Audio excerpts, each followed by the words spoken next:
नमस्कार, Amar Ujala the bonus में आपका बहुत बहुत स्वागत है। मैं हूं आपके साथ अभिषेक गुप्ता और हाजिर हूं क्रिप्टो बाजार की तमाम सुर्खियों को लेकर। तो चलिए जानते हैं क्या कुछ हुआ है बीते 24 घंटे में क्रिप्टो बाजार में, और शुरुआत करते हैं क्रिप्टो करेंसीज के लेटेस्ट अपडेट के साथ, लेटेस्ट भाव के साथ। आज फिर बिटकॉइन में तेजी यहां पर देखने को मिली है और भाव $64,000 को फिर से क्रॉस कर गया था।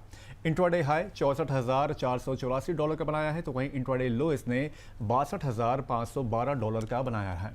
इसके अलावा बाकी क्रिप्टो में भी यहाँ पर तेजी देखने को मिली है। एथेरियम करीब 3% से ज़्यादा यहाँ पर चढ़ गया और $1,793 पर ये पहुँच गया।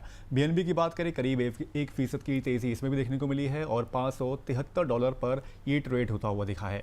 सोलाना 2% तक की इसमें बढ़त देखने को मिली, करीब $80 के आसपास इसके भाव पहुँचे। वहीं XRP यहाँ पर करीब 1.5% की इसमें भी इजाफा हुआ है और $1.11 पर इसके भाव पहुँचे हैं। इस तेज़ी की दो बड़ी वजह रही हैं। पहली, AI चिप कंपनियों में आई मजबूती, जिससे टेक और जोखिम वाले एसेट्स में निवेश बढ़ा है। दूसरी ओर जापानी येन की मजबूती, जिसमें वैश्विक वित्तीय बाजारों में यहाँ पर हलचल बढ़ाई है। हालांकि मजबूत येन की वजह से जापान में बिटकॉइन की कीमत डॉलर के मुकाबले कंपेरेटिवली थोड़ी सी धीमी बढ़ी है। साथ ही मार्केट का ध्यान आज की $1.4 अरब की ऑप्शन एक्सपायरी पर है। Option expiry short term volatility बढ़ा सकती है, क्योंकि एक्सपायरी के आसपास लार्ज ट्रेडर्स जो होते हैं वो अपनी पोजीशंस को एडजस्ट करते हैं। अब इसको असर को अगर हम लोग समझें तो बिटकॉइन का $63,000 के ऊपर टिकना पॉजिटिव है, लेकिन इसे क्लीन ब्रेकआउट यहाँ पर नहीं कह सकते हैं। ऑप्शंस एक्सपायरी के दिन कई बार प्राइस आर्टिफिशियल रेंज में फंसा रहता है और एक्सपायरी के बाद असली डायरेक्शन यहाँ पर साफ होती है। इंडियन ट्रेडर्स के लिए यहाँ पर क्या मतलब है, तो आज हाई लिवरेज से यहाँ पर बचना चाहिए। $63,000 सपोर्ट और $65,000 रेजिस्टेंस जोन की तरह यहाँ पर इसको देखने चाहिए। $65,000 के ऊपर टिके तो कॉन्फिडेंस बढ़ेगा, लेकिन $62,500 के नीचे फिसला तो फिर डर जो है वो लौट सकता है। हमने आपको बताया कि बिटकॉइन की कीमत $64,000 के पार पहुंची है, लेकिन खास बात इसमें यह भी रही कि ये तेजी ऐसे समय में आई है जब अमेरिकी स्पॉट बिटकॉइन ETF से लगातार पैसा निकल रहा है। आमतौर पर ETF से आउटफ्लो होने पर कीमत पर दबाव पड़ता है, लेकिन इस बार बाजार में दूसरे खरीदारों ने उस बिकवाली को काफ़ी हद तक संभाल लिया था। ये संकेत है कि सिर्फ ETF निवेशक ही बाजार नहीं चला रहे हैं। लॉन्ग टर्म निवेशक, वेल्स और स्पॉट मार्केट में खरीदारी करने वाले निवेशक बिकवाली को एब्जॉर्ब कर रहे हैं। तकनीकी रूप से $64,000 से $65,000 का स्तर अहम रेजिस्टेंस माना जा रहा है। अगर बिटकॉइन इसके ऊपर टिकता है तो तेजी और मजबूत हो सकती है। वहीं $62,000 का स्तर यहाँ पर इंपॉर्टेंट सपोर्ट जोन बना हुआ है, जैसे कि हम लोगों ने पहले ही बताया। इसके नीचे जाने पर फिर दबाव बढ़ सकता है। कुल मिलाकर ETF आउटफ्लो के बावजूद कीमत का संभलना बाजार की मजबूती का संकेत माना जा रहा है। वहीं अमेरिका की स्टेबल कॉइन कंपनी सर्कल को अमेरिकी रेगुलेटर OCC से नेशनल ट्रस्ट बैंक शुरू करने की अंतिम मंजूरी मिल गई है। नया बैंक डिपॉजिट या लोन नहीं देगा, लेकिन USDC स्टेबल कॉइन के रिजर्व का प्रबंधन और डिजिटल एसेट्स की कस्टडी करेगा। USDC के पीछे $60 अरब से ज्यादा के रिजर्व हैं। इस मंजूरी से सर्कल सीधे अमेरिकी बैंकिंग निगरानी में आ जाएगा, जिससे ट्रांसपेरेंसी और भरोसा बढ़ने की उम्मीद है। खबर के बाद कंपनी के शेयर लगभग 10% तक चढ़ भी गए थे। असर की बात करें तो ये फैसला स्टेबल कॉइन इंडस्ट्री के लिए एक मील का पत्थर है। इससे USDC जैसे स्टेबल कॉइन पर संस्थागत निवेशकों का भरोसा बढ़ सकता है। रेगुलेटेड क्रिप्टो इंफ्रा मजबूत होगा और भविष्य में बैंकिंग और डिजिटल पेमेंट के बीच दूरी और कम हो सकती है। भारतीय निवेशकों को यहाँ पर समझना चाहिए कि दुनिया में रेगुलेटेड स्टेबल कॉइन इकोसिस्टम तेजी से मजबूत हो रहा है। अगर आप क्रिप्टो में निवेश करते हैं तो रेगुलेटेड प्लेटफॉर्म और मजबूत रिजर्व वाले स्टेबल कॉइन को यहाँ पर प्रायोरिटी दें। खबर यहाँ पर सिर्फ देखकर निवेश ना करें, बल्कि इसके अलावा जोखिम और नियमों को भी यहाँ पर देखना बेहद ज़रूरी है। वहीं जापान की फाइनेंशियल कंपनी CRYL ने बिटकॉइन बैक्ड लोन सर्विस शुरू की है। इसके तहत लोग अपना बिटकॉइन बेचे बिना 10 लाख से 100 करोड़ येन तक का लोन यहां पर ले सकते हैं।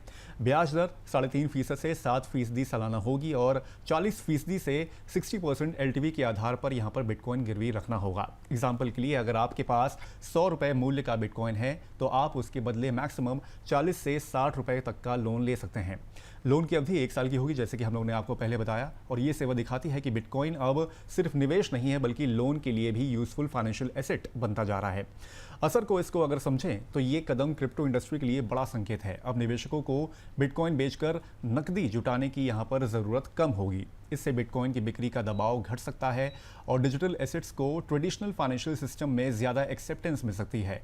भारतीय निवेशकों के लिए ये समझना ज़रूरी है कि दुनिया में बिटकॉइन का उपयोग निवेश से आगे बढ़कर कोलैटरल के रूप में भी हो रहा है। हालांकि भारत में ऐसी सेवाएं सीमित हैं, इसलिए केवल विदेशी ट्रेंड देखकर निर्णय ना लें। जोखिम, नियम और कीमतों की अस्थिरता को यहाँ पर ध्यान में रखकर ही निवेश करें।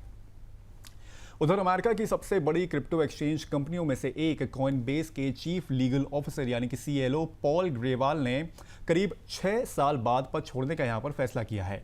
हालांकि वो पूरी तरह से कंपनी से अलग नहीं होंगे, वो एडवाइजर की भूमिका में रहेंगे और कॉइनबेस नेशनल ट्रस्ट कंपनी के बोर्ड में भी बने रहेंगे। पॉल ने कॉइनबेस के सबसे चुनौतीपूर्ण दौर में कंपनी का कानूनी नेतृत्व किया था। उन्होंने साल 2023 में अमेरिकी SEC द्वारा दायर मुकदमे में कॉइनबेस का बचाव भी किया था। बाद में ये फैसला खारिज हो गया, जिससे क्रिप्टो इंडस्ट्री की बड़ी कानूनी जीत इसको माना गया है। इसके अलावा उन्होंने अमेरिका में क्रिप्टो के लिए स्पष्ट नियम बनाने वाले क्लैरिटी एक्ट को आगे बढ़ाने में भी अहम भूमिका निभाई थी। तकनीकी रूप से ये नेतृत्व परिवर्तन है, ना कि कंपनी के बिजनेस मॉडल में बदलाव।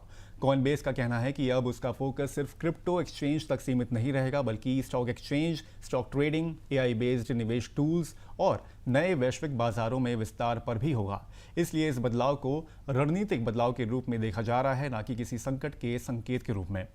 भारतीय निवेशकों को इस खबर को किसी खरीद या बिक्री के संकेत के रूप में नहीं देखना चाहिए। ध्यान इस बात पर रखें कि वैश्विक क्रिप्टो कंपनियां अब रेगुलेटरी अनुपालन और संस्थागत विस्तार पर जोर दे रही हैं। निवेश से पहले नियामकीय बदलाव और कंपनी की दीर्घकालिक रणनीति पर नजर रखना यहाँ पर ज्यादा महत्वपूर्ण है। वहीं सिंगापुर की सरकारी निवेश कंपनी टेमासेक होल्डिंग्स ने फिलहाल क्रिप्टो में नया निवेश नहीं करने का फैसला किया है। कंपनी का कहना है कि साल 2022 में FTX एक्सचेंज में डूबने से हुए 27.5 करोड़ डॉलर के नुकसान के बाद वो अब क्रिप्टो में बेहद सतर्क है। इसके बजाय टेमासेक अब अपना फोकस आर्टिफिशियल इंटेलिजेंस पर बढ़ा रही है।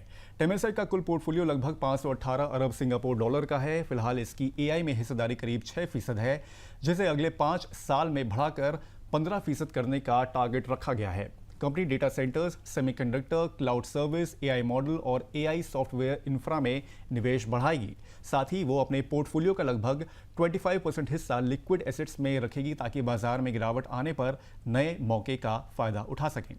तकनीकी रूप से ये फैसला दिखाता है कि बड़े संस्थागत निवेशक अब क्रिप्टो की तुलना में AI को बेहतर रिस्क रिवॉर्ड अपॉर्चुनिटी मान रहे हैं। हालांकि टेमासेक ने यह भी साफ किया है कि वो ब्लॉकचेन टेक्नोलॉजी में रुचि रखती है, लेकिन फिलहाल सीधे क्रिप्टो टोकन में निवेश वो नहीं करेगी।